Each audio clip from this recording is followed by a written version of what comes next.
Hi, this is Dominic Pace, who plays Gekko the Bounty Hunter from The Mandalorian, and you are listening to Star Wars Comics in Canon.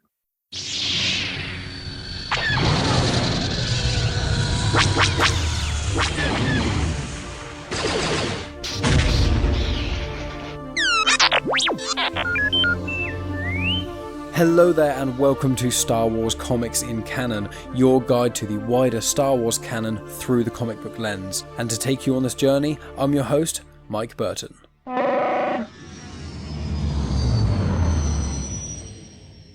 And so brings episode 59. So then guys, this week I am tackling the next batch of Doctor Aphra comics from the 2016 run. We're on the penultimate volume guys, so second to last volume of this batch. And this is tackling issues 32 to 36, is volume number 6, and the story arc is called Unspeakable Rebel Superweapon. So as standard, I'm going to go through the narrative, talk about connective tissue, and give a little bit of fun facts along the way. And so let's begin with the normal stuff. So issue 32 was released in May 2019, issue 36 was released in September 2019, and the trade paperback collection was released in December 2019. Now here's the fun part. Normally there's, one writer, one or two artists and a colour artist. This is probably the most amount of individuals involved in 5 issues than I've ever seen. So let's get the list going. I have got them all in the description, so I'm just going to kind of run through them. Some are in it more or less, but I'm just going to be quite quick. So all of them are written by Simon Spurrier. Chris O'Halloran was the colour artist on all issues. Stephane Paitreau was also a colour artist on issues 32 to 34. And then all the people who are pencilers are Wilton Santos, Andrea Broccardo, Caspar Wijngaard and Cris Bolson. And the inkers were Marc Deering, Walden Wong, Don Ho and Scott Hanna. If you want the specific details of which issues they're involved with, they are in the description. And for clarity, all of these comics are set between A New Hope and Empire Strikes Back. They're all after the 2015 Vader comics, and this is seemingly around a year after A New Hope. There's 3 years between A New Hope and Empire Strikes Back. This seems to be about a year afterwards, but there's no explicit confirmation. I also want to explain, guys, that this issue is probably the most story-heavy issue of Doctor Aphra that I've actually tackled. Obviously, I always recommend you guys read the comics, and this can be either your entry into Doctor Aphra. If you haven't got time to read all Doctor Aphra stuff, that's completely fine. But if you are reading through it and things, this is going to be one of those issues where, especially at the end, I'll give another spoiler warning, where it's all building towards something, and then the last issue kind of shows a lot of what's been going on. So this is one of the few issues where I have to say the story, and the story is the main part of this. There's no massive fight scenes or anything like that. There's a lot of very, very cool art in this, but I want to pre-warn that if you are trying to go into Aphra with not knowing the full story details, you may want to skip this episode, because the last issue is all story related and stuff. So just want to preface that before we head forward. And just to clarify, if you want to check out the previous episodes of Doctor Aphra, they are episodes 55, 51, 46, 42, 36, and 34, as well as the 4 batches of Darth Vader comics I've tackled as well. If you want, you can go on YouTube, the genuine Chit-Chat YouTube channel, and I've put all the Doctor Aphra episodes in their own little playlist, so you can go check that out if desired. But with that all said, guys, let's get into the crawl of the first issue, number 32. Rogue archaeologist Doctor Aphra has made a name for herself in all the wrong places as a thief, swindler, and obtainer of ancient artifacts. The deadlier and more valuable, the better. But she's also made quite a few enemies: the Rebellion, the Empire, bounty hunters, murder droids, psychotic doctors, and force-powered sentient fungus, to name a few. Though Aphra always manages to devise a scheme, upon scheme, upon scheme, that narrowly saves her skin, her antics have slapped a target on her back as big as the Death Star. So if you haven't listened to it, I would recommend going back and listening to episode 55, so it gives you a lot more context of what Aphra's backstory was in the previous arc. But just to give you a little reminder, Aphra was running around Milvain attached to 000 via an explosive device in her neck, and Dr. Cornelius Eversarm was controlling them, in essence trying to, make them fight each other and all these sorts of other things. And then the issue ends with 000 and BT-1 leaving by themselves and leaving Aphra to herself. And Aphra got shot in the sort of stomach area by defending a young girl called Vulada. Or Vulada. I still am not 100% sure how to pronounce that, but it's Vulaada. So the issue ended with Aphra on the floor, bleeding out, and Vulada standing over her. And all of this was being broadcast to the planet of Milvain, and the Empire saw it and that sort of thing. So lots of people saw her dive in front of this girl and get shot, and now a lot of people know that Aphra is alive after she's faked her death, I think twice now in canon that we know of. So that's where this issue really picks up. So let's get started. So issue 32 starts with a flashback of 20 years ago, and it's got Aphra looking at this hologram of a Jedi renegade called Uob the Apostate, and she's there with her dad, who was in, earlier issues of Doctor Aphra. Now, Uob was a Gigoran, or Gigoran, and Gigorans were species. They were furry giants. They were similar to Wookiees in a lot of way. A lot of the time they had light fur and were white. They often had vocoders on their mouths to basically translate, because they couldn't speak Galactic Basic, but they could often understand it. They first were in Rogue One. They were one of Saw Gerrera's partisans. The one who was one of Saw Gerrera's partisans is called Moroff, so if you want to find out more about him, you can look him up. They also appear in Solo, a Star Wars story, and then since their appearance in Rogue One, they have appeared elsewhere in the canon in quite a few comics and things. I think they've popped up in Aphra a couple times as well. They were in Legends a little bit, not that much, in one or two things. They've been a lot more fleshed out, and there's a lot more appearances of them in the canon, which is cool. So back to Aphra and her dad. He is looking at Uob on these memory crystals, and Aphra is a very young girl right now, and she's just playing with them on the floor, and she cuts herself. Aphra's mum comes down the stairs to what I assume is their basement and asks what's wrong. Aphra confirms she cut herself. The mum is questioning the dad, saying, Corin, you're meant to be watching her. And the dad's like, but look, all these things I figured out. This could be the hyper jump that my research needs and things. And they're having a back and forth, and it evidences how obsessed Aphra's dad is with history and making a name for himself and those things, which are all topics that are lightly touched upon in the early issues of Aphra. Aphra's mum also mentions that there are firing squads that would kill them if the censors hear about his research. So obviously the Empire has put a lot of propaganda out and also bans a lot of material. If you have Jedi artifacts and things like that, unless you're exempt, then you will get punished for having that sort of stuff. Aphra says to her mum, "Doesn't Daddy care I hurt myself?" And I'm going to read out what Aphra's mum says. Her name is Lonna, and I'm going to read out what she says because it's important. "Of course he does, honey. He's busy. Listen, go back a few things, okay? You and me, we're going to go on a trip. And don't be mad at him. Some people are just wired different. Obsessives, idealists, they think things are simple when they're not. If they don't bring down trouble on themselves, they bring it down on everyone else. But you can't hate them for it, sweetie. Some of them you might even love. They just can't stop themselves." So Aphra's birth year is 24 years before the Battle of Yavin, which is when Rogue One and A New Hope take place. And these comics are set in the present day, about a year or so after A New Hope. So she was about 4 years old in those flashbacks. And it's also worth mentioning that her mum actually has the same electric tattoos that Aphra has. I can't find a real detailed explanation on what the electric tattoos do, if anything. There's mention at one point, I think it was in the last Aphra arc, that her electric tattoos might be interfering with the torture device, which actually I think that was in the Catastrophe Con episode where she goes to a Kreska jail. So I think there's some sort of vague semblance there. I know that electric tattoos are out of style, in air quotes. That gets mentioned once or twice in the Aphra comics too. So I think they do have some vague amount of use, but it's not explicitly clear. But Aphra's mum has them. So it cuts to now, and throughout this comic there are a lot of back and forths, just to warn you guys. So now it's got Aphra and Vulada avoiding traps. Now it's been 2 months since Aphra was shot on Milvain, and Vulada is the girl who she kind of bonded with a little bit on Milvain, and she's the one who stood over her and actually saved her. It's confirmed that when Aphra went off to do this job, Vulada actually stowed away in her ship. And Vulada's like, well, you're meant to be lying low, everyone in the galaxy's after you. And Aphra says, well, lying low is just boring. While this is all happening, they're swinging over traps with spikes coming out of the ground. There's these electric eel things that are getting them called electrogaias. There's lots of different things, including janitor droids. Now, I don't know what explicitly constitutes a janitor droid. I've tried looking it up and there's not an explicit explanation, but they're just droids and they've got guns for some reason. I would have assumed they had brooms or something, but still, Aphra and Vulada are being shot at by these droids.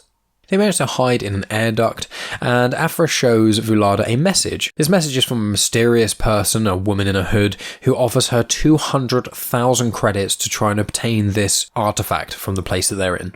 Aphra then uses a slicing kit on one of the droids, and that droid then in turn destroys all of the other droids and walks through the rest of the shrine. I can't find mention of the shrine elsewhere, by the way, that's why I haven't named it. So as this droid is walking through in front of Aphra and Vilada, it's triggering all the traps and things. Well, obviously it's a droid, so you get like poison darts shoot out the side and just bounce off its arms and that sort of thing. So there's quite a few cool panels where it shows that, and then they get to where they need to be, and there's this cape in the middle. The droid grabs the cape, and then something shoots out the side and blows its head clean off. Aphra grabs the cloak, and then the alarms start going off. So it's got a cool montage of Aphra and Vilada just running away. They're trying to talk about like what they think the value of this cape is, and Aphra's like, I have no idea. She says it might be like culturally valuable in like a disgusted tone, and Vilada comments that that's not a very archaeological view. And Aphra basically says, well, it's not encoded data, there's no spooky energy, and it's not a weapon. But the only reason I'm interested is it's worth 200,000 credits. And then Aphra sees something. And the thing that Aphra sees is the Far Killer of Uob, the apostate.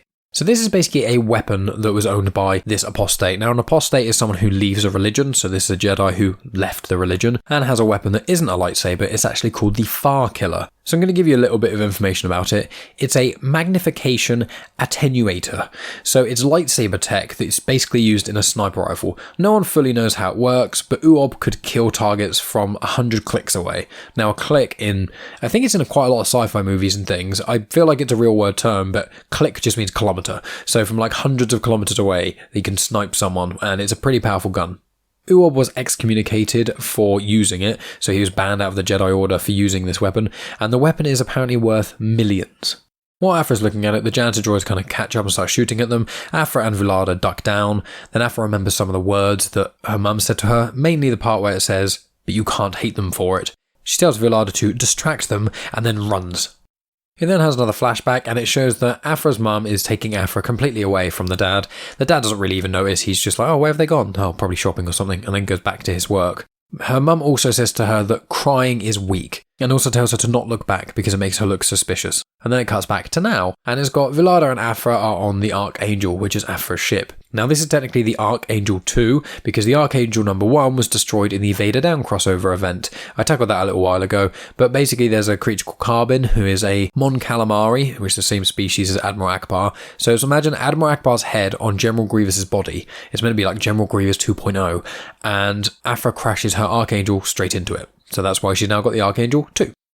Vilada and Aphra then have a conversation, Vilada mentioning that she's Aphra's sort of ward. Aphra gets quite agitated by that and starts yelling at Vilada. She then cries and goes to the back of the ship. Then goes back again to flashback, and this is now 18 years ago, so 2 years since her and her mum left. They're on a planet called Arbiflux, which is quoted as being in the outer rim, so it's very far from the core worlds and is basically in the sticks.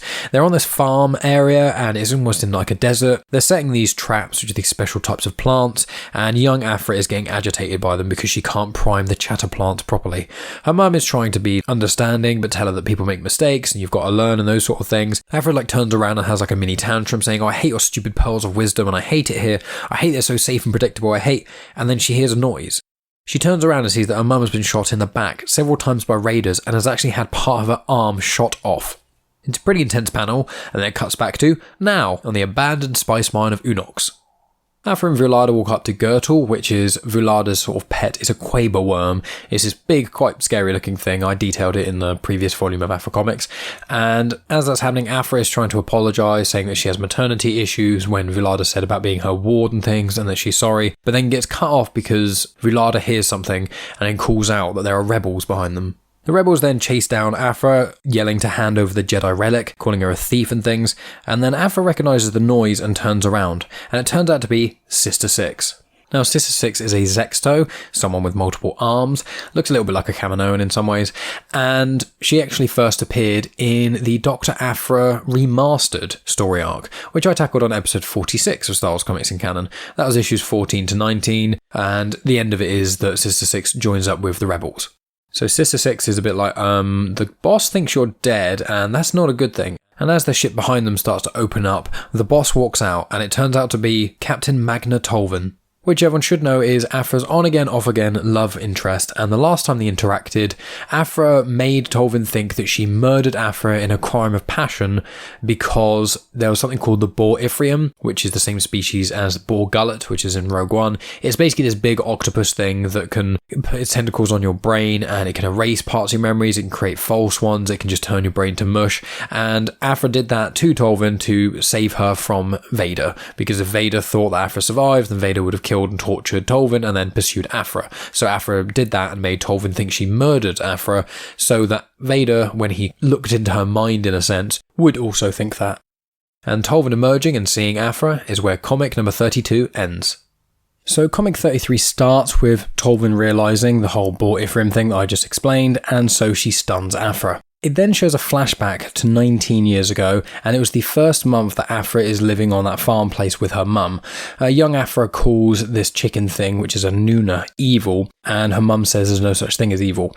Now, the Nuna, they're like birds, they're basically chickens in a sense, but they are not feathered primarily. Some are feathered, some aren't. You can see them in Naboo, in The Phantom Menace, they're in the Clone Wars a little bit. A lot of the food that you see in Star Wars when it looks like a chicken or turkey drumstick sort of thing, they're pretty much always Nuna bird drumsticks. And they're nicknamed swamp turkeys as well, so a bit of fun fact for you.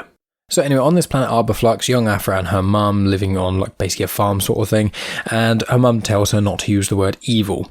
And Aphra's like, fine, well it's not evil, it's snappy and gross and stupid and I hate it. And her mum's like, well nobody's evil, it's in their own heads. Now, what I'm going to do is I'm going to read the exchange they have. It's primarily the mum speaking because paraphrasing won't work that well in this, and I just think it's a really, really good bit of dialogue. It's some of my favourite dialogue in all Star Wars comics, if I'm being completely honest with you. It's a very intriguing perspective. So I'm just going to read it out. So after the mum says, nobody's evil, little boop, not in their own heads, and Aphra says, that's stupid, what about the Sith? They wouldn't call it the dark side and dress all spooky if they really thought they were the goodies. More of your father's simplistic nonsense. It's called the dark side of the Force because it's secretive, that's all. The Sith keep their knowledge and their identities hidden, in the dark, see? They thought it made it easier to impose order, which to them felt like the right thing to do. Look, the whole dumb history of the Jedi is just one purist shouting heretic at another, and cherry-picking what counts as good or bad. See, this is the sort of stuff I should be learning, not stuck here getting pecked by evil birds. This sort of stuff never helped anyone, little boop. Not really. There are no goodies and baddies. There are just whoever's tough enough to be in charge of the story today. And even they're just waiting to be knocked over by the next fanatic in line. Idealists. Galaxies full of them. So busy being righteous, they don't see their ideals shifting. Yesterday's evil is tomorrow's good. Every line in the sand gets wiped out, just as soon as the ends justify the means. You know what I think? I think evil's just a measure of how much your choices take away other people's. But then aren't you a baddie for making me come here, where it's totally dull? Where it's safe? And yes, I guess I am. You see how the whole concept is kind of stupid? Ideals, righteousness, evil, all they're good for is making folks fight. I think all anyone can hope for, ultimately, is to do right by the people they love. And that's the end of the exchange. I thought it was quite nice. I'm not saying I agree with it necessarily, because obviously in Star Wars, the majority of stuff in canon to do with Sith is pretty damn evil. In the Legend stuff, I think you can get a little bit more, maybe. But at the end of the day, it is evil in my view. Obviously the reason that Luke has called it the dark side of the Force and that sort of thing is to clearly tell the audience it is evil. But it is very interesting, that sort of perspective. And it is kind of linking in, because that was 19 years ago. I think that would only been a year or two after the Empire took over, so after Revenge of the Sith. So obviously Lonna Aphra, Aphra's mum, she would have known about the Jedi and the fall of the Jedi and things, and a lot of the public disliked the Jedi by the end of the Clone Wars and whatnot, which made Palpatine's rise to power that much easier, because, you know, the Jedi were starting to do things that, like, there's a book called Dark Disciple, and they tried to plot to assassinate Count Dooku. Now, I'm not saying in war you shouldn't do that, but that isn't a very light side, only using force in defense sort of thing that the Jedi try and preach. So there is hypocrisy in the Jedi, although I do still think that generally speaking they are still good, even if they are misguided. But yeah, I just wanted to read that bit just because I thought it was really cool. So then it comes back to present day, where Aphra awakens and Tolvin's there, as well as General Kraken and TZ2. So in brief, General Kraken's first name is Aaron Kraken. He was an unnamed rebel on the Millennium Falcon in Return of the Jedi, and then he got named in a Legends sourcebook. Then in the canon, the name got kept. He did briefly appear in the Han Solo comics, as well as the Leia book Moving Target, which is like a young reader book, and obviously he's in this as well. Now, TZ2 is a protocol droid, but he's an RA7 protocol droid, which is different to what C-3PO is. So, nicknamed insect droids, or also known as Death Star droids, AP5 from Star Wars Rebels is an RA7 protocol droid, so if anyone's seen Rebels, that's what you know about. And if you remember in A New Hope, when there's protocol droids on the Death Star that don't look like C-3PO, that have bug eyes, that's basically what an RA7 protocol droid is. They're in the Clone Wars a little bit, but then once the Empire takes over, they are made specifically for the Empire. And I noted this online, they are often used as spies and could even be armed with a blaster rifle. And to clarify C-3PO, he's a 3PO protocol droid. So a little bit of fun facts about the different protocol droids there are. Anyway, continuing with the story, so as I said, Aphra wakes up, Kraken, TZ2 and Tolvin are there. They go through her stuff, obviously they've got the weapon, the Far Killer, and Tolvin finds the lightsaber that Aphra used in a Kreska jail. Now, the lightsaber itself doesn't work anymore because the inner workings are broken, but the Kyber crystal's still in there. Tolvin takes that out and then puts it in the artifact, which is Far Killer, because it's powered by lightsaber tech. It's confirmed the rebels removed the neck bomb that Aphra had in her as well, and the way they actually found Aphra was because the Imperials are searching for her, and so Imperial chatter that they get access to, they can hear all about Aphra and whatnot. And the place that Aphra stole the artifact from was a place called Slilani, and they are actually making an alliance with the Empire just to get Aphra. It's also confirmed that Tolvin made a squad to stop double agents and assassinations, so it's just confirming that she's basically being an inspector now, but for the rebels, but trying to spot who in the rebels is actually an Imperial spy. Aphra walks around where the rebels are and sees that Mon Mothma is there, because what they have to do is keep moving her because she's like one of the number one targets for assassination, and she is one of the main figureheads of the rebellion, especially as this is post A New Hope. I'm not exactly sure where it is regarding the whole Mako Tar thing, which is the thing I tackled on the recent episode of Star Wars, the main run, but Mon Mothma is a big value target. Bail Organa also was, but he was an Alderaan when it blew up, so yeah, there aren't that many big figureheads that are like officials who are in charge of the rebellion, and Mon Mothma is one of them.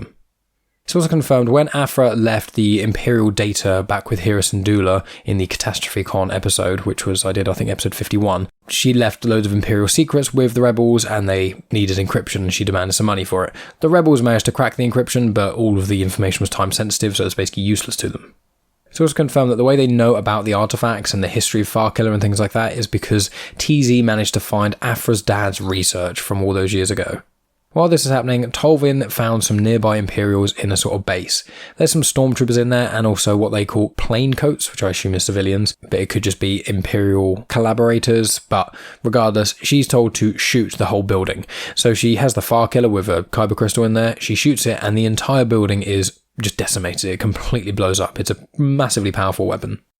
And so Kraken wants Aphra to help the rebellion make a weapon to be able to kill Palpatine with, because as I said about Mon Mothma, moving her so constantly is difficult, and so they said, trying to do an assassination on Palpatine, if they can actually get it right, that would just be a game changer in the war. But Palpatine encourages people within the Empire to try and kill him and to try and be quite cutthroat within the Empire, because he views it's people becoming stronger, and he can actually sense people's intentions when they're in front of him. So no one would actually really be able to assassinate him, because if they go into the room he's in, thinking they're going to assassinate him, he will already know it and then he will kill them. So Kraken is looking to make a mini Death Star, so he'd be able to shoot wherever Palpatine is from like half the galaxy away, which is pretty intense. He comments on the fact that they stole the Death Star plans and, it'd be worth using them rather than let them go to waste after the events of A New Hope. Aphra is skeptical that they would actually do this. She said that you need a lot of guts to do that sort of thing, as well as time and valuable resources, which they don't seem to have. And Kraken mentions that Mothma wouldn't actually agree to that, so it needs to be kept on the down low. And this comic ends with Tolvin inspecting the area where the Imperials were after she blew it all up, and through the wreckage she managed to salvage some stuff that shows that the Imperials were actually after Aphra, which is why they got drawn there. So Kraken, as I said, wants Aphra's help, and Aphra's just like, no, and leaves with Vulada. So, on to issue number 34. It starts off with a nice little montage with Aphra and her mum on their time on Arbiflux, and then it shows that Aphra is telling Vulada all about that sort of things while they're at Aphra's old homestead. Vulada asks about joining the rebellion, that they could scam them and things, but Aphra calls them purists, and says that she's still awaiting a call from the buyer in the first issue from that cloak they stole. Aphra mentions that it's safe there, and then Vulada asks if it's so safe then why did she ever leave, and Aphra says, just go to sleep. It then goes back to the flashback with Aphra and her mum, and it shows the raiders are charging at Aphra and her mum, and her mum says to her, Chelly, grab the blaster and pull yourself together and run. And then it shows Aphra waking up from basically a nightmare or a flashback, however you want to call it, and as she awakens, a transmission comes in from the rebels. It turns out they intercepted some Imperial chatter, and the Empire are in pursuit of Aphra, and they are on their way, probably quite close. And they also confirm that the Imperials are going to be overly cautious about it, so they're probably going to do it in a more quiet way, because of their cell being taken out by Tolvin in the last issue. It shows that 3 bounty hunters are there. There's a droid, a Herglick, and a black-coated Wookiee. Now, Herglics are actually not in the canon that much. They look a little bit like whale people. It kind of looks like a fish person almost, but their face is a lot more whale-like, I guess. They're not in that many canon appearances. They're in Star Wars issue 61, Aphra issue 34, which obviously this one. They're mentioned in Aftermath and Aftermath Empire's End. And aside from that, they actually first appeared in a Star Wars Insider short story comic. They are more prevalent in Legends, but once again, there's not like a huge amount of them, but they are in a few more things in Legends than they are in canon. But yeah, they're kind of like whale people in a sense. They're quite big and quite muscular, and they've got blowholes and things. And also, they were one of the main species that got targeted by the Empire for mistreatment, because the Empire is heavily racist in a sense of the Empire believes that humans are the ultimate race in a sense, which is why it was so peculiar for Thrawn to go up in the ranks, the Chiss, and also why you don't really see stormtroopers or Imperial officers of any species aside from human, because Palpatine was a racist, and obviously that's meant to mirror the whole Nazism thing with the Empire, but I'm not going to go into that now. But yeah, Herglics, they were very mistreated by the Empire. You don't get to see them very often, and they were in canon and Legends a bit. So I mentioned of the 3 bounty hunters, obviously one was a Herglic, one was a droid, and the other one was a black-coated Wookiee. I wonder who that could be. So Aphra and Vulada run away. Gertul attacks them, which is the Quabo worm that Vulada has, and Gertul gets thrown back at Aphra and Vulada. Doesn't hit them, but Gertul is hurt. And it shows that the Wookiee, unsurprisingly, is Black Chrysanthemum. If you don't recognise that name, either check out the Journals of Old Ben Kenobi comics, which are amidst the main run of Star Wars comics that you can get a trade paperback collection of them, or just read basically any or most of the Aphra comics. He's in there. He's a Wookiee, so like Chewbacca is, but he's black-coated, and he actually got kicked out of his clan and is a bounty hunter because he's very ruthless. I go into more detail about his backstory, how he got his scars, etc., in previous episodes, so go check those out. Then Black Chrysanthemum is attacking the other mercenaries, and Black Chrysanthemum approaches Aphra, grabs her by the throat and lifts her up, and then Aphra says about the valuable relic they've got and that she'll finally be able to pay him back, and he pops her down and seems very happy, because Aphra owes BK a lot of money. I am probably going to call him BK from now on, because it's just a little bit easier to say than Black Chrysanthemum. And as he puts Aphra down, some stormtroopers approach. It then flashes back to Aphra and her mum. Her mum is critically wounded. They are now in the forest. Aphra is shooting a blaster at the raiders that are attacking them, and then her mum starts to pass out on the floor just after calling someone who's going to help, because her mum's final words are, "You can't be expected to survive alone." Back in the present, Vulada is riding Gertul and Aphra is riding BK. So it's quite fun to watch a Wookiee giving Aphra a piggyback. And Vulada asks why they're being shot at, and Aphra confirms that BK and Vulada are now associates of Aphra, so that means they are also targets. Later on, they are safe on the Archangel, Aphra's ship, and BK confirms that Vor hired him, and Vor is a propaganda minister for the Imperials, and it shows that she was actually the same person who hired Aphra for her job of stealing the cloak in the first place for those 200,000 credits, and is the person who is no longer answering. The Archangel has got off the planet of Arbiflux and is now in space. They're being pursued by TIE fighters, but Aphra does manage to fly her ship away and jump to hyperspace. Goes back to the flashback, and it shows that Aphra's mum is dead, and some Imperials come and actually save Aphra. The Imperials took out the pirates, and then they're going to save Aphra and take her back to somewhere safe, and they're going to send her back to her father.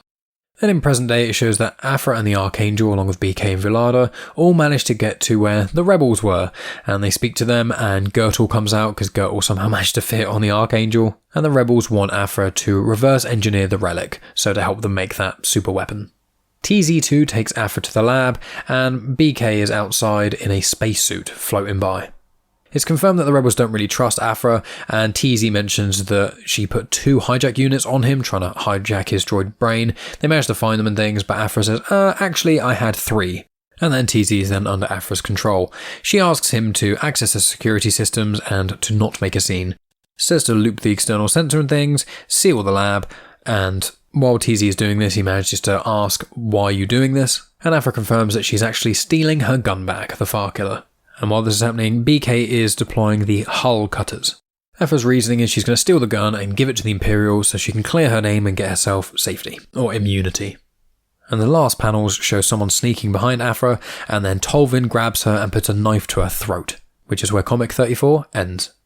So on to issue number 35, the penultimate issue of this story arc.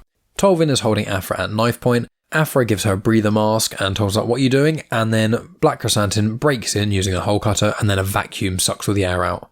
Tolvin and Black Chrysanthemum then are tussling, and Tolvin manages to hold a knife to Black Chrysanthemum's throat, or rather what the mask that he's wearing, and Aphra shows a hologram to Tolvin of the Rebels' superweapon. Tolvin is still unconvinced, but then Aphra says that thousands will die if she doesn't help them. Tolvin then says that Aphra will need to injure her to make it look good, and she also gives her an Imperial ident. So Aphra calls Vulada and says to leave Gertl, the giant Quaborn there, who's causing a distraction at the moment. Aphra says that you have to let go of things that are not in the big picture. Tolvin tells Aphra that she loves her. Aphra says, "I know," which is a nice little throwback to Empire Strikes Back. Tolvin then says that she hates Doctor Aphra, and then Black Chrysanthemum knocks out Tolvin. Vulada is in a shuttle, manages to grab Black Chrysanthemum and Aphra, but Vulada is crying, because obviously leaving back Gertl, which is a very good friend of hers and kind of like a pet. And then it does another flashback. It's got Aphra when she was young, just after her mum was killed and things. She's been escorted by the stormtroopers to a nearby shuttle, and the Imperials tell Aphra to leave the planet, saying that those raiders have become quite a nuisance, and that the natives have formally invited the Empire to intervene, mentioning that there will be some losses of personal freedom, but of course, well, one has to let go of things that don't fit in the big picture, which obviously is exactly what Aphra just said to Vulada regarding Gertl. Then back at present day, Aphra sends a message to all Imperials using that ident that Tolvin gave her. So it goes to every commands channel, so it goes to every Imperial officer who's higher up than a stormtrooper basically. She's offering herself and the super weapon for a deal, and she asks how the Imperials are going to proceed. Are they going to reward her for helping the Empire? Are they going to attack her and lose everything? And it shows that Vader also sees this transmission. Aphra then lands at a nearby Imperial facility, gives herself up, and Vader commands one of the officers via hologram to execute Aphra before she says anything, but then before he can continue anything else he was saying, the transmission gets jammed. Parade music starts playing, and an Imperial shuttle then lands, and Patina Vor appears, who is that Imperial propaganda minister who hired BK and also hired Aphra for that heist of the cloak thing right at the start. She appears, she takes Aphra, Vulada and Black Chrysanthemum, and then it shows a day later that Vor wants Aphra to talk. She starts recording with some floating droids and things, walking Aphra around saying, how great it is what she's done, and that you did it out of the kindness of your heart, and that you know that it's, a selfless thing without coercion or compulsion. You've foiled a threat against the Empire and the Emperor's holy person, all the propaganda-y sort of stuff. And while she's doing that, she actually shows Aphra the Gallery of Peace. Now, the Gallery of Peace, this is one of the things I've actually taken a photo of, and it's currently on Patreon at the moment. If anyone is a Patreon supporter, you can go there, check that out. But if you're not, you can check it out on Instagram, Facebook, and maybe Twitter. I might pop that photo up there. Obviously, Twitter, you can only do 4 photos at once. So Instagram and Facebook are normally the best places you guys can go to check out. Obviously, every episode I release of Star Wars comics and canon, I take photos, normally of each cover of the comics, the crawl, and then normally a couple of others, cool things that are within the comics. And so I specifically took a photo of the Gallery of Peace, because if you're listening to this and you haven't read the Aphra comic and you don't intend to, I would recommend you check this out, because the Gallery of Peace is a really cool thing. So a couple of things that you can actually see in the Gallery of Peace. You can see a skeleton of the Reek. Now, a Reek it's kind of like that rhino thing. It's in Attack of the Clones when Obi-Wan, Anakin and Padme are in the Colosseum on Geonosis and the 3 monsters attack them, the Nexu, the Acklay and the Reek. The Acklay is the big giant praying mantis-y sort of thing. The Nexu is like the hyena dog cat thing that attacks Padme, and the Reek is the rhino thing that attacks Anakin. So it's like a rhino-ish sort of skeleton. There's also a Calicori as well. Anyone who's seen Star Wars Rebels will know that a Calicori is a Twi'lek or Twi'lek heirloom. So Twi'leks are the people with tentacles coming out the top of their head, the Leku, and Hera Syndulla is probably the most famous Twi'lek I can think of, and you actually get to see Hera Syndulla's family's Calicori. It's a wooden totem, it's passed between generations, and each generation adds a little thing to it. It's not worth any money really, but the cultural significance and the sentimental value is huge. There's also what seems to be clone armor in there, and like a droid body. There's a few other bits and pieces there, but the other thing I wanted to mention specifically was there's a helmet that looks a lot like Darth Krayt's sort of helmet mask. Now, Darth Krayt is a character from Legends. I'm not going to go into the history of Darth Krayt, but either you know about Darth Krayt or you don't. If you don't, look him up, he's quite cool. But what's interesting actually is that this mask is not exclusively used by Darth Krayt, because in the canon, and I want to clarify, Darth Krayt currently isn't canon, so in the canon, canon, there's actually a character from the Star Wars The High Republic Adventures comics. So they're produced by IDW, and it is still canon and whatnot, but IDW generally do things for a slightly younger audience. You've got the Star Wars Adventures line, which is generally anthology stories about certain characters aimed for younger viewers, and there's also the Star Wars High Republic Adventures. So with the High Republic at the moment, you've got the books coming out, and you've also got the main comic series, and you've got the Adventures ones as well. I am reading the Adventures ones, they are quite cool, and there is a character in there called Quart. And this young, it's like a Padawan, has one of these masks. So it's quite interesting. So take that as you would, whichever you'd like. I think because of when this came out, there wasn't Star Wars High Republic Adventures, because this came out sort of August 2019, and the High Republic only really got fully announced in sort of 2020 sort of time. So I'm pretty certain that this was meant to be a little nod to Darth Krayt's mask, but as I said, in the canon, the only other one is Quart, so you can choose whichever one you think would fit better. So anyway, back to the story. You've got Vor walking around with Aphra and Vulada, and the whole Gallery of Peace, what it is it's just a gallery of imperial triumph, but it's special because each piece represents a world saved by its own request. So victories won without conquest. So they didn't have to go to war to beat these planets, they just basically surrendered to the will of the Empire, and then gave the Empire, in air quotes, gave the Empire some sort of important artifact to do with their people, and that's what the Gallery of Peace is.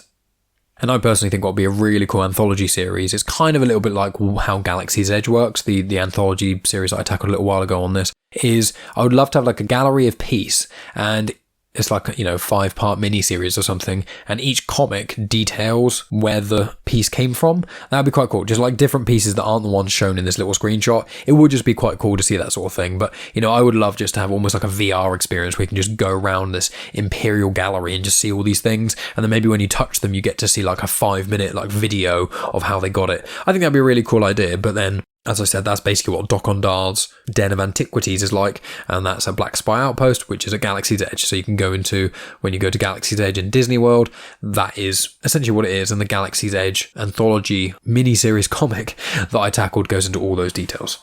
And to clarify, if you are interested in listening to me talk about the Galaxy's Edge mini-series, that was episode 20 of Star Wars Comics and Canon. So Vor then confirms to Aphra that Palpatine wants to inspect the weapon personally, and then Vor asks what reward Aphra says, and they're still being recorded at this point. Aphra says that there's none, doing it for the Empire was worth it.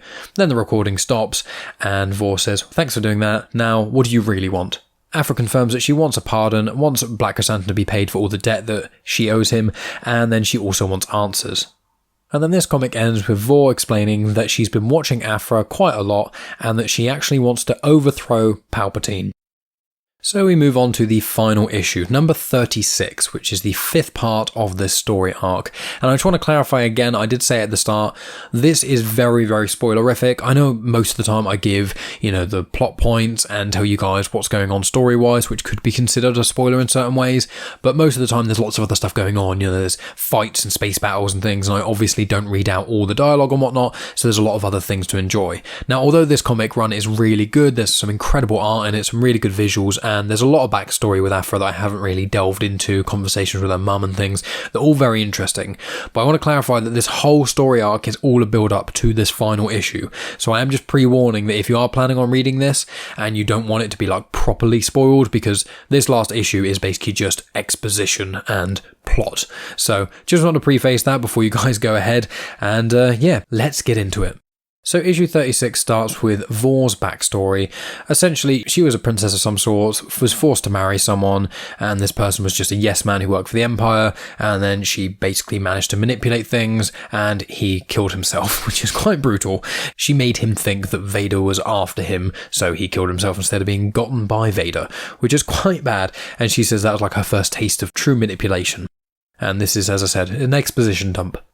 She confirms that it costs the Empire thousands of troops and billions of credits for every world that they conquer, so she creates 3 tenets for the Empire to run with. The first one is the face of chaos, so essentially pirates, mobsters, raiders, monsters, all these sorts of things. She confirms that most of these things are actually invented for the dumb natives. So the Empire basically goes to a planet they see that they want. They then either give loads of money to raiders or they create them, in air quotes. They make people do it. And then the raiders or pirates or whatever terrorize an area, and then the natives are desperate to be helped. So they call out to the Empire. The Empire go in, get rid of the thing that they actually planted, and then take over the planet. Then, the second tenet is that the perfect world of order. So in essence, what they do is once they've then taken over the world, they will then post a lot of propaganda about how the world is doing so much better now, how all the people are so much happier, and all these sorts of other things, even though the majority of the time that is not the case. And then the third tenet is quietly shed a tear for those who say no. So in essence, if someone says no, you just quietly dispose of them and forcibly kill them, and there you go. That's how you solve the problem and save lots of money. She confirms that 2/3 of conflicts are actually resolved without a single shot fired. So just by manipulation and doing these sorts of things, the Empire is getting more and more powerful, and that's how they got a stronghold in so many worlds so quickly. Vor says that she actually saved the regime and that Palpatine is actually ruining everything. Now there is some very cool artwork in this issue, and that whole tenet thing, that was the footnote version. There's a really cool double-page spread about her explaining the tenets and things, but as I said, I'm just trying to give you guys the footnotes or I'll be here all day. So anyway, she says about Palpatine is ruining everything, and that no one volunteers to worship him because no one wants to embrace a saviour whose only joy is watching his pet cyborg snap throats. She says that their beloved Emperor isn't, lovable. And a line that she says I think is quite funny is, "He won't appear in public, won't smile for the camera, and if he tried kissing a baby, I'd worry for its life." And to be fair, that is not unfounded. And so she finishes this monologue thing by saying that Palpatine has got to go. Vor then does another monologue and confirms her whole plan to overthrow Palpatine. So she's organised allies within the Empire to do a coup, and that in her mind, if she rose to power and she became the Emperor, then it would be beneficial to not only her, but it would also benefit everyone else. And also Palpatine hasn't got any suspicions about this specifically because, as confirmed prior in this, he actually allows people in his ranks to backstab and try and overthrow him and things, so nothing really seems out of order there to him. Vor then says that Aphra is predictable. She seeks out enrichment, betrays the person she's with, and then feels guilty about it. And she also confirms that the rebels are also very predictable. So Vor has been leaking information to the rebels about Doctor Aphra, about her having the Far Killer weapon, and the rebels already know what Aphra is like. In fact, Vor says that Aphra is so predictable that even the rebels know how predictable she is. So they knew she would do anything just to save her own skin, and that she always has some sort of entanglement of the heart. And she says, "So what do they predict?"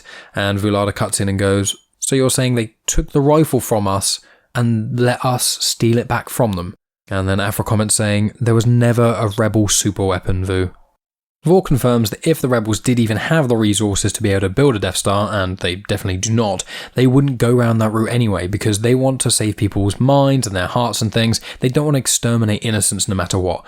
So the superweapon thing was never going to work, especially because superweapons are also very bad PR, public relations. So they pretended to have a conspiracy within their own ranks just to manipulate Aphra. And Vors also comments, she says, "Tell me, your lover, the turncoat. One last moment of connection. Did she really sell the lie between you?" And Aphra looks to the side, and Vors says, "She helped the rebels use you, never suspecting that I was actually using them." And she also confirms that the shuttle will be here by now with that weapon on it. So she says the rebels obviously won't be able to resist the bait. So the rebels have clearly put some sort of bomb or trap within the Far Killer gun itself.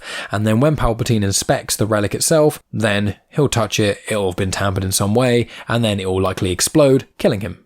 Aphra then comments that it's unlikely to be a bomb in that relic. It's more likely to be some sort of ion pulse or a stun bomb or something, just to knock out everyone in the room. And Vor's like, well, that wouldn't change a thing. And Aphra's like, well, it doesn't really matter, if Palpy is a comatose or corpse or whatever, because once he's incapacitated in some way, then the throne is up for grabs. So then Aphra starts to monologue now. So Aphra says, obviously, if they did use an ion pulse or whatever to incapacitate Palpatine in some way, that disruption would allow the rebel fleet to then attack and take the throne. Now, if they did that, Vor obviously has a plan to then ambush the rebels. So then Vor would then be able to take all the glory. They'd be able to squash the rebels, take out Palpatine, and then she would be the person who's on top. And Vor's like, well, how did you know this plan? And Aphra said, well, the plan didn't really make sense. I mean, the rebels were never going to make a super weapon, and also Tolvin let Aphra go far too easily. So Aphra knew that the rebels were using her, and clearly now it was that Vor was also using her, so she just let them all use her so they thought their plans were going ahead as planned. And Vor says, well, why'd you let me do it in the first place? And she says, well, if you weren't going to use us, you're going to use someone else anyway, so at least this way I'm going to get some sort of pardon from the Emperor. Aphra then says, well, I'm so predictable. How did you know I didn't just pick up the Jedi relic and just run? And Vor says, well, I thought you would have done that until you did the one thing I didn't predict. And she shows the video footage of Aphra jumping in the way of a blaster bolt that was going to hit Vulada from the previous batch of Aphra comics. So she said, clearly, you're getting sentimental in some way. And Aphra would know of the Empire going fully after her, it would go after her, her friends, her ward, her lover, all of those things, and because she's becoming so sentimental, she sold herself out just to try and save them. And then Aphra makes some remarks about what her mum told her, and they were like a little back and forth about that, but then Aphra says, but that's why your plan failed. And Vor's like, what do you mean? And so Aphra said, okay, my turn with the predictions. So at this precise moment, Palpatine is being hustled off to some sort of impenetrable vault, and he's just going to stay there and be safe. While that's happening, all of her co-conspirators, as in Vor's co-conspirators, are all being rounded up, and obviously only one of them needs to talk, and then once that happens, everyone involved will then come to light. The relic itself, well, the Empire probably wouldn't even want the relic, so it wouldn't be surprising if the Empire just shot the shuttle straight out of the sky that had the relic on there so no one could have it. And the rebels aren't going to show up at all either because they know they're being played. How might you ask? Well, because they're seeing it right now, along with everyone else. In other words, Minister, smile for the camera, the galaxy is watching. And Vor's like, what are you talking about? I stopped the recording of that camera droid ages ago. And Aphra's like, well, you did, but I hijacked your camera before your monologue started. I may have been searched, but the slicing kit I hid in the cloak of the Wookiee, because no one ever searches the Wookiee. And Vor's like, but you said you didn't care. Why would you do this if you actually didn't care about any of these things? And Aphra says, all of this clever crap. All you people were thinking you could guess which way I was going to jump, and it all got undone by a piece of museum junk. You were so busy gloating that you didn't even realise what you were showing me. How did you put it? The pirates, the raiders, the mobsters, and the monsters. Some are real, most we invent. Anything to make the dumb natives beg for a garrison to save them. You killed my mum. And so it shows that the raiders from the flashbacks in this were literally just there so the Empire could take over the world of Arbaflux just for their own gain. So Aphra's mum was killed just so the Empire could get more of a stronghold on the planet. And Vor starts to sort of freak out. She said, so you did it all for revenge for one pointless nobody? You'd throw away the chance for a bold new galaxy on her? And Aphra yells back, yeah, you didn't predict that, did you? Vulada's looking a bit scared now, and Aphra says, look, don't worry, we'll just stay in front of the camera. We saved the Emperor, we're heroes, nobody's going to hurt us as long as we stay in front of the... And before she can finish, she hears a vroom noise, and you see in the background a red slash, and then the head of Vor flick off. Vulada turns behind her and says, Aphra, that's... And Aphra just says, shh, just close your eyes, don't look. And they sit on the floor, and Aphra is hugging Vulada. And then the final panels show a figure saying, Doctor Aphra, arise. The Empire has need of you. And who's standing there? It's Darth Vader. And that is where that comic and the story arc ends. So there you go, guys. It's a really, really quite Aphra story. Obviously, I did warn that end. That was like the footnotes version. There's more information. There's some really cool panels and things, and there's a lot of details about the workings of the Empire and, you know, more flashbacky stuff with Aphra and her mum. But I wanted to give you as much information as I could so it made coherent sense. And so, you know, as I always say with this show, I want it to be, if you've read the Aphra comics or whatever, you get the connective tissue and a reminder of the general story. But if you've never read the comics, you get an understanding of the overarching story and a lot of the key elements and things. But I do recommend, if you haven't read the Aphra comics, seriously check them out. They are on Marvel Unlimited if you guys have access to that, and they're a lot of fun. And as I said, one of the best things about Aphra is the weirdness and also the snappy dialogue. I know it sounded like I read out quite a few things in here, and I think I read 3 or 4 sort of parts of the story arc, but there is a huge amount of really cool and clever dialogue that I didn't even go near. So as I said, I always recommend people check out the comics because, you know, supporting the creators, and they're a lot of fun too. So guys, I will be tackling the final batch of Aphra comics in about 4 weeks time, and that will be, it's the Rogue's End, and that's going to be issues 37 to 40. But what have we got coming up then? Well, next week is War of the Bounty Hunters. I'll get into that in a little moment. The week after that, so episode 61, That's going to be volume 11 of the main run of Star Wars comics, and that's going to be called The Scourging of Shu-Torun. That is the second to last story arc of the main run of Star Wars comics from the 2015 run. And then I think the week after that, which will be episode number 62, I'm going to tackle the Darth Vader comics from 2017. So it's the second batch of Darth Vader comics, and they're written by Charles Soule. Now, War of the Bounty Hunters, which is what I'm doing next week for episode number 60. Now, I did talk about this a little bit. I spoke about this quite a bit at the end of the last episode, and I'm going to do it again here to some degree. I'll try not to waffle too much. But in essence, there's a big crossover event. It's going to cover 34 issues. It's going to run for about 5 months, and it's going to be going for the 4 ongoing Star Wars comics. So you've got the main run of Star Wars, you've got the main run of Darth Vader, Doctor Aphra, and then Bounty Hunters. Aphra's on the second run, Star Wars is on the second run, Vader's on the third run, and Bounty Hunters is on the first run.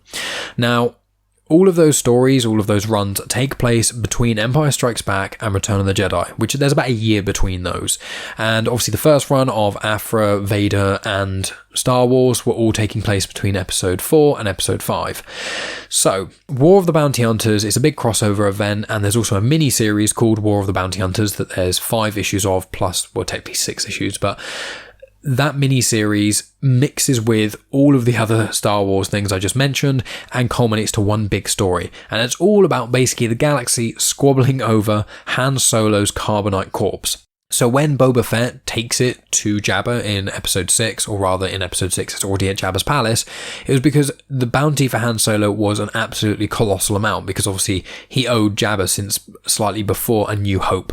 So he's owed Jabba money for about 4 years and hasn't paid him back. So the bounty's just been increasing more and more. Obviously Han then killed Greedo in the Mos Eisley Cantina, that was right near the start of it, and obviously along the way Han Solo has gone against several other people who are trying to get him.